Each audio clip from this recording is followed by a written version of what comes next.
यही पूंजीपति है। ये फैक्ट्री जेपी की थी ना, जितने बाहर दुकान है सब दुकानों को खदेड़ना चाहता था।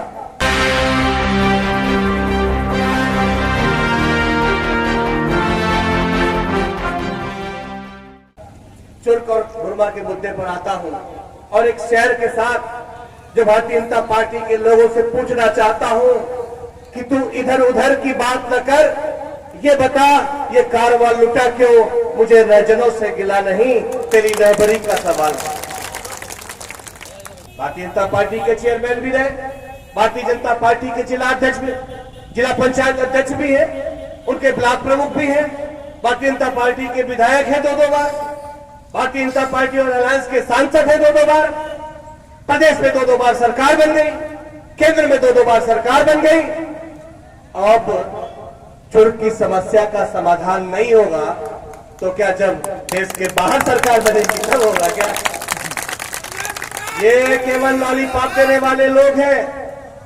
ये 15 लाख का सपना दिखा करके 15 रुपया भी आपके खाते में से काट लेने का काम करते हैं। आप जानते ना, आप जानना, जब कभी आप जाओगे खाते को चेक करोगे तो पता चलेगा कभी यूजर चार्जेस के नाम पे, कभी नॉन ऑपरेटिंग अकाउंट के नाम पे पैसा घटते जा रहा है। बात हुई थी बैंक में पैसा देने की और ये चोर चोरी करते जा रहे लगातार। करने की नहीं। मैं जब पूछना चाहता हूं आपसे, ये कौन सा विकास है? ये डबल इंजन की सरकार में कौन सा विकास है? ये डबल इंजन की सरकार का ब्रेक फेल हो गया है और अब ये ट्रबल इंजन बन गई है, परेशानियों का इंजन, जो 350 से सिलेंडर शुरू होता है 1200 पे पहुंच जाता है। इसीलिए जनता वोट देती है क्या? आप बताइए, इसीलिए जनता वोट देती है कि बिजली से ज्यादा करंट बिजली का बिल मारता है आम आदमी को। मारता है कि नहीं मारता? आवाज नहीं आई मेरे पास। मारता है ना? अरे भाई बताओ, सभी व्यापारी भी सुन रहे दूर दूर तक। करंट मारता है बिल की नहीं? बिजली के बिल, बिजली के तार से ज्यादा झटके मार रहे हैं गरीब आदमी को, आम आदमी को। और क्या कहते हैं? अच्छे दिन की सरकार। ये अच्छा दिन है। रोजी रोटी के लाले पड़े हैं, खाने के लाले पड़े हैं। मजदूर, गरीब, नौजवान, किसान, किसी के हाथ में रोजगार नहीं है। सुबह क्या बनता है, शाम को क्या बनेगा, इसका भी पता नहीं।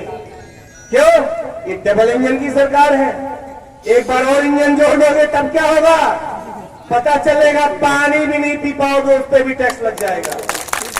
हवा में ऑक्सीजन नहीं ले पाओगे, उस पर भी पाबंदी लग जाएगी। बहुत चीजों पे पाबंदी लगा रखी है। ये इतने धोखेबाज लोग हैं, ये इतने बड़े धोखेबाज लोग हैं। ये सामने दुकान विजय चौरसिया की और साक्षात गवाह जानते हैं। ये इस तरफ अशोक और अनिल की दुकान है, ये लोग जानते हैं। कितने व्यापारी इसी धरती पर, इसी जिसको हम क्या कहते हैं, रोडवेज की जमीन है ना ये, कितने व्यापारी इस पे चाय की दुकान, समोसे की दुकान, मिठाई की दुकान, अंडे की दुकान, बट्टी बाटी चोखा की दुकान, कितनी दुकानें लगती थी, उनके रोजी रोटी चलते थे, उनके घर का पेट पर्दा चलता था। आज क्या हुआ? उजाड़ दिया, धोखा देके फेंक दिया। अरे उन लोगों के घरों में पूछो व्यापारियों से जो अपने आप को गर्व से कहते थे हम व्यापारी हैं, हम भाजपा के वोटर हैं, और भाजपा कहती थी ये व्यापारी हमारे वोटर हैं। उन्हीं व्यापारियों के पेट में लात मारने का काम भारतीय जनता पार्टी ने किया है। पीठ पे लात मारते तो व्यापारी माफ कर देता, व्यापारियों के पेट पे लात मारने का काम भारतीय जनता पार्टी की सरकार ने किया है। आज उन दुकानों को उजाड़ दिया गया। मैं पूछना चाहता हूं, क्या यहाँ पार्क बना? नहीं बना। यहाँ रोडवेज बना? नहीं बना। तो गरीब की दुकानों से, झुग्गी झोपड़ी से इतनी नफरत क्यों? गरीब का बेटा क्या खाएगा इसकी चिंता नहीं। उम्र के इस पड़ाव पर जो 20-20 साल से दुकान किया था, अब वो नई जगह दुकान कैसे लगाएगा, इस बात की चिंता नहीं। वहां बिजली का बिल देगा, टैक्स देगा, जीएसटी देगा, मिलेगा क्या? दुकानदारी कितनी होगी उसकी? ये बहुत बड़ा सवाल है जो जाति और धर्म के मजहब से ऊपर उठकर आपको सोचना होगा। एक बात और याद दिला देना चाहता हूं, आपको धोखा देने के लिए यहां रोडवेज बस चलाई थी भाजपा ने, याद है ना? चली थी बस, लौट के नहीं आ रही। क्या बात है, कहां फंस गई? दिल्ली चली गई कि लखनऊ चली गई कि कहां चली गई, अब बंद है। हरी झंडी दिखाए थे भारतीय जनता पार्टी के सभी नेता, उनके विधायक, सांसद, जिलाध्यक्ष, वो ऐसी झंडी थी जिसको वो कह रहे थे दोबारा मत आना, चुनाव बीत जाएगा। तो 22 का चुनाव बीत गया और 22 के बाद फिर वो बस वापस नहीं लौटी। और जो गरीब जनता, जो समाजवादी सरकार के कार्यकाल में, अखिलेश यादव जी के कार्यकाल में 5 रुपया में राबड़ जल जाती थी, 5 रुपए में जाती थी, हाँ की ना, जाती थी ना। आज 20 रुपया लग रहा है, वो भी कहां तक, ओवरब्रिज तक। फिर 10 रुपया लगेगा तो बड़ौली चौराहे में चल जाओगे। तो 30 रुपए में चुर्क के चौराहे से, चुर्क का गरीब आदमी मेन चौक रावड़गंज जाता है दवा के लिए, पढ़ाई के लिए, दवाई के लिए, इलाज के लिए, कोर्ट कचहरी के लिए। और हम लोग के समय में कितना खर्च होता था, 5 रुपए किराया लगता था, 5 रुपए में वापस आ जाता था। आज 30 रुपए में जाता है, 30 रुपए में वापस आता है, यानी 60 रुपए से 10 घटा दो तो 50 रुपए का आपके ऊपर प्रति चक्कर की मार किसने दी है, बीजेपी ने दी है कि नहीं दी है। ये सवाल आप पूछना उनके नेताओं से जब वोट मांगने आपके बीच आएंगे, जब कहेंगे जातवाद की बात करेंगे, मजहब की बात करेंगे, तो आप कहना भैया चाहे हिंदू हो चाहे मुसलमान, 50 रुपया तो सबका लग रहा है और पहले सबका 10 रुपया लगा करता था। ये बना हुआ था कांशीराम आवास, लोहिया आवास कि आके गरीबों को हम लोग आवास देंगे। हमारी सरकार चली गई और याद होगा आपको जो लेबर कॉलोनी के लोग होंगे, पीने के पानी की व्यवस्था वहां नहीं थी। लोग आवास अलॉट होने के बाद भी नहीं जा पा रहे थे। मेरे जितने भी साथी हैं लेबर कॉलोनी चुर्क के, हम सब लोगों ने एक लड़ाई लड़के यही मंदिर में बोरिंग कराने का काम किया था।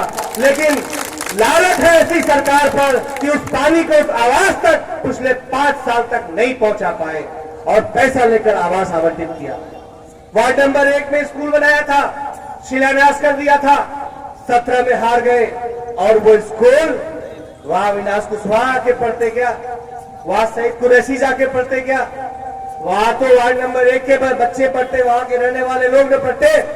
इतनी नफरत क्यों चुर्क की जनता की वार्ड नंबर 1 से कि आपका स्कूल जो आपके बेटे ने शिलान्यास किया था, उस सरकारी स्कूल को 5 साल तक बनने नहीं दिया भारतीय जनता पार्टी की सरकार ने। एक लेबर कॉलोनी में स्कूल बनाया था, एक लेबर कॉलोनी में स्कूल बनाया था, याद होगा आपको। और इतनी लड़ाई लड़के चुर्क में इंजीनियरिंग कॉलेज बनवाने का काम किया ताकि पूरे देश के पटल पे चुर्क का नाम फिर से रोशन हो कि इंजीनियरिंग कॉलेज चुर्क की धरती पर है। लेकिन मैं जानना चाहता हूं, कोई भी एक काम जनता के हित का अगर इस भारतीय जनता पार्टी की डबल इंजन जिसका ब्रेक फेल है उस सरकार ने किया तो आप बता दो। यही पूंजीपति है, ये फैक्ट्री जेपी की थी ना, जितने बाहर दुकान है सब दुकानों को खदेड़ना चाहता था। जनता की एक आवाज पे हम लोग डट गए और एक दुकान हम लोग किसी की नहीं हटाने दिए। आज सभी दुकान खोल रहे हैं, याद होगा सभी दुकानदार भाइयों को, याद कर लेना। वही जब भारतीय जनता पार्टी की सरकार बनी तो 1 दर्जन से ज्यादा मामले ऐसे आए जिसमें भारतीय जनता पार्टी के लोगों ने जमीन कब्जा ली, यहाँ के लोगों की जमीन कब्जा ली। और जब ये शिकायत लेकर थानेदार के पास गए, चौकी के पास गए, तो उल्टा उन्हें डरा धमका कर लाठियों से पीट करके वापस भेजने का काम भारतीय जनता पार्टी की सरकार ने किया। इसलिए मैं कहना चाहता हूं साथियों, ये वक्त चुनाव का है बहुत महत्वपूर्ण। अपना वोट देने से पहले अपने अंतरात्मा से, अपने जमीर से सवाल करना कि 5 सालों में भारतीय जनता पार्टी ने आपसे क्या क्या छीना है। और उसके पहले की 5 साल की सरकार में जब भाई सईद कुरैशी चेयरमैन थे और जब हम लोग विधायक थे, जब माननीय अखिलेश यादव जी मुख्यमंत्री थे, तो कौन कौन सी योजनाओं का लाभ आपके दरवाजे पहुंचा। जब आप अपने जमीन से सवाल करोगे तो अंतरात्मा चिल्ला चिल्ला कर कहेगी कि एक एक वोट मरते दम तक साइकिल के सामने जाएगा। ये मैं कहना चाहता हूं हमारे सभी साथी, जहां तक आवाज जा रही हूं, अगर ये आपका पूर्व विधायक अविनाश कुशवाहा गलत बात कह रहा है कोई झूठ बात कह रहा है तो चौराहे पे रोक के कह देना कि रापचुर की धरती पर मत आना, तुम झूठे हो, मैं आपसे वादा करता हूँ राजी छोड़ दूंगा। लेकिन अगर मैंने सही बात करी है, लेकिन अगर मैंने सच कहा है और इस चीजों को आपने महसूस किया है तो आपको मैं वास्ता देता हूं, एक एक वोट समाजवादी पार्टी के सामने चुनाव चिन्ह साइकिल के सामने लगाना और एक एक वार्ड से मत देखना कौन लड़ रहा है, एक एक वार्ड से अपने एक एक मेंबर को जिताने का काम करना और एक एक वोट अपना चेयरमैन सभा परवीन को देकर समाजवादी पार्टी को जिताने का काम करना। मेरे चुल्क के प्यारे भाइयों, नौजवान साथियों, माताओं, बहनों, बड़े बुजुर्गों, मैं आपसे एक बार फिर हाथ जोड़कर निवेदन कर रहा हूं, ये बहुत महत्वपूर्ण चुनाव है। ये एक एक चुनाव आपकी सरकार की तरफ बढ़ते हुए एक एक मील का पत्थर साबित होगा। आज ही आप बदलाव शुरू करेंगे और निश्चित रूप से ये बदलाव की बयार एक दिन पूरे प्रदेश में इन झूठ बोलने वालों को, ये नफरत फैलाने वाले को, बांटने वाले को, महंगाई देने वाले को, महामारी फैलाने वालों को उत्तर प्रदेश से बेदखल करने का काम करेंगे। वक्त बहुत कम है, मुझे और भी चुनावी सभा में जाना है, लेकिन थोड़ा कोरोना काल को भी याद कर लेना, जब चारों तरफ हाहाकार मचा था, जब लोग ऑक्सीजन से तड़प के मर रहे थे, जब गरीब आदमी 2 वक्त की रोजा, दुकानें महीनों बंद थी, भूख से तड़प रहा था, तो कौन भारतीय जनता पार्टी के लोग आपके बीच में आपके घर में राशन पहुंचाने कोई आया? कोई देखने आया? कोई दवा कराने आया या कोई ऑक्सीजन दिलाने आया? बहुत से साथी मरे इसी चुल्क की धरती से। कुछ तो ऐसे भी साथी, नाम नहीं लूंगा, जो भारतीय जनता पार्टी के बेचारे पदाधिकारी थे, उनकी खुद की मां मरी ऑक्सीजन से तड़प तड़प के, उसको भी ये लोग ऑक्सीजन नहीं दे पाए। तो ये इतने झूठे हैं, जब जनता मर रही थी तो कह रहे थे कि आत्मनिर्भर बनो, अब जनता बच गई है, आत्मनिर्भर बन रही है, तो फिर कहते हैं वोट इनको नहीं उनको दो। इसलिए मेरे साथियों आपसे कहना चाहता हूं, किसी के बहकावे में मत आना, किसी के लालच में दबाव में मत आना, एक बार बढ़ चढ़कर पूरी ताकत के साथ समाजवादी पार्टी को जिताने का काम करना। और मैं भरोसा देना चाहता हूं आपको, समाजवादी पार्टी आपकी सभी अपेक्षाओं पर खरा उतरने का काम करेगी, आपके हर दुख दर्द में आपका साथ देने का काम करेगी। जो भी लड़ाई सड़क से सदन तक लड़ने का काम होगा, हम सब मिलकर लड़ने का काम करेंगे। इन्हीं चंद बातों के साथ पुनः चुल्क की सभी सम्मानित प्यारी जनता को चरणों में प्रणाम करते हुए अपनी वाणी को विराम देता हूं, इस आशा उम्मीद के साथ कि आने वाली 11 तारीख समाजवादी पार्टी के इतिहास में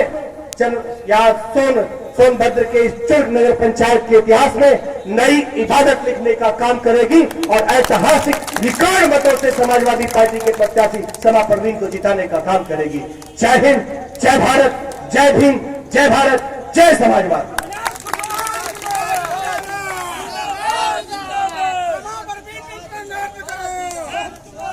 है ना, अविनाश कुशवाहा सभा पर में अपनी अच्छी बातों को रखने का काम किए। अब इसी क्रम को आगे बढ़ाते हुए साथियों, मुझे एक शब्द याद आ गया कहीं विधायक जी के लिए।